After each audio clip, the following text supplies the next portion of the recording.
Hey guys, welcome to Monday's weekly discussion. I filmed this in the car just like I always did, and the lighting was just super weird, so we're redoing it. Today is a special Monday's discussion because the new Shelby GT500 was released today. There's been teasers about this for a couple years now, and all of us car enthusiasts have been going crazy waiting for this thing to come out, see what's happening. The GT500 has always been a beast of a car, and it was re-released in 2007, and then we were cut short, cut off, whatever you want to call it. It died in 2013, and people were just like, where'd it go? I kind of really thought for a while that it wasn't going to come back, especially when they released the GT350 and the 350R. I kind of thought, oh, this is the route they're going, and that's it. Well, then the rumors almost immediately after the GT350 were released started coming out that they were working on a 500. So let's start with what we know. Obviously, it's on the new S550 platform, so it gets the independent suspension. Which it didn't have before. If you've seen my video on the 2013-14 era GT500, it was one of the first videos I ever did, so the sound quality is terrible, and I wasn't able to reshoot the video. But if you can get past that, it was a really fun car to drive. That thing was awesome. But that had a live rear axle, and that thing was scary. I mean, you had to respect that car. I'd imagine this would be much more manageable with the new chassis. Aside from that, I think this car really seems to break away from the muscle car and go more to a sports car. That's just kind of what it seems like Ford is doing with the Mustang as of recently. Not saying that's a bad thing, it's just very different. So they got a power bump, obviously, 700 plus horsepower, and they said sub 11 second quarter mile and mid 3 second range to 0 to 60. So this thing actually got a derivative of the Voodoo motor. It's the 5.2, but they used a cross plane crank instead of the flat plane crank.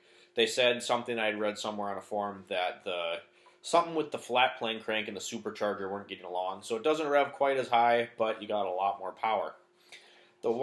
So it looks cool and it sounds great from what I've heard, and I really do think the thing looks mean, but I'm going to go out and I'm going to get people fired up. I don't like it. Here's why. So I think it's a great car. I think it makes sense. And here's why it makes sense, which also ties into why I don't like it. So we're in these crazy modern horsepower / numbers wars. All anyone cares about is your quarter mile time, how fast it goes from 0 to 60, and the amount of horsepower it puts out. Everyone is so stuck on that, they can't get over these numbers that sometimes really don't matter because it depends on the car. If you have a 300 horsepower boat and a 300 horsepower Miata, yeah, it's going to feel like a totally different car. Anyway, so I think that it makes sense that Ford did this car and set it up the way that they did, but I'm personally not a fan. So the car does not come with a manual transmission option. And a lot of people have already been upset about it, and it's like this huge divide because these people are upset, and these people say, shut up, get over it, it's faster. It is faster, and that's why they did it. To stay competitive in the days where the Demon and the Hellcat and all these cars are coming out, the Exorcist, they have to use all the technology that's at their disposal to get those mythical, to get those paper numbers, and to get the car on paper to look to these people that can't probably even afford them to be happy with it. So I get why they did it. I get it, but I think it's doing the car enthusiast an injustice by not offering a manual transmission.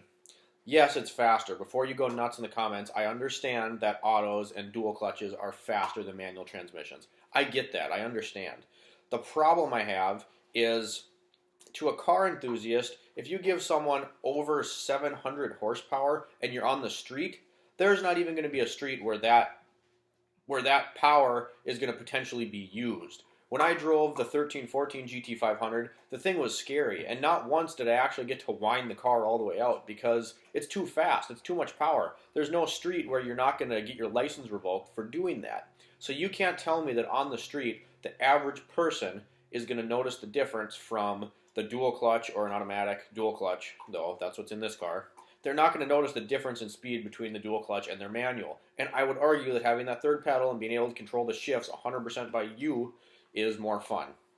So to me, I think the fun factor just kind of outweighs the little bit of speed difference that you're going to get.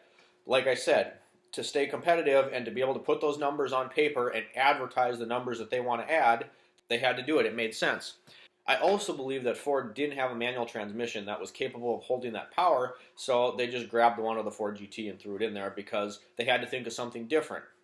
To me personally, I really liked the idea that the GT500 had a manual transmission. You got the Demon coming out, it doesn't have a manual transmission option, but the Shelby did. Was it as fast? No. But I liked it because it was like they didn't care. They wanted that car to be for the enthusiast and the person that really wanted to get into driving the car. And I think that's who they're doing a disservice to. But I also think it's probably economics as well, because let's face it, the average guys that are real gearheads and diehard tinkerers and car guys, they're not going out and buying a brand new GT500. It's just not going to happen. So probably the vast majority of the people that are going to be able to afford to buy this car aren't going to care. They just want the bragging rights and the status symbol. I'm not saying everyone. I'm just generalizing here. I'm not saying everyone. I'm sure there's some car people that are going to be able to go out and afford to buy one of these cars and that'll love the dual clutch. I'm sure there's some car guys that love it. I just personally, in my opinion, would rather have a manual transmission. I do think it's amazing that they got a car that's like a production street car that can run a sub 11-second quarter mile, that can go 0 to 60 in 3 point some seconds. I mean, those are some crazy numbers. And I'm kind of curious as to when it's going to end. I mean, you really think about it. When I was a kid and the GT500 came out in that 2007-ish range, that 450 to 500 horsepower, 400 to 500 horsepower range was a damn fast car. And now it's like, meh. The standard Mustang GT makes middle 400 horsepower, so it's not that impressive anymore. I mean, so when are we going to get to a cap? Because I don't think there's going to be a time where people, the general population, is buying a 1500 horsepower production car. I don't know. So I'm curious to see in the next couple of years what happens, if it's just going to kind of plateau or if it's going to keep going up and just get insane. So yeah, good job to Ford. I think the car looks great. I think it sounds great, and it's going to get the job done. I think that it's going to stay competitive, and people are going to think this is a serious competitor for the other modern muscle and sports cars that are coming out. So I'm not knocking the GT500 at all. I think it's a badass car. I'm just kind of disappointed that the manual isn't even an option. I think you kind of did the car enthusiast a disservice. But this has been Monday's weekly discussion video. What do you think? Do you like the new GT500 with just the dual clutch option, or do you wish that they would have threw a manual option in there as well? I know what I think. You know what I think. So post it up down below. Comment, like, subscribe. Until next time.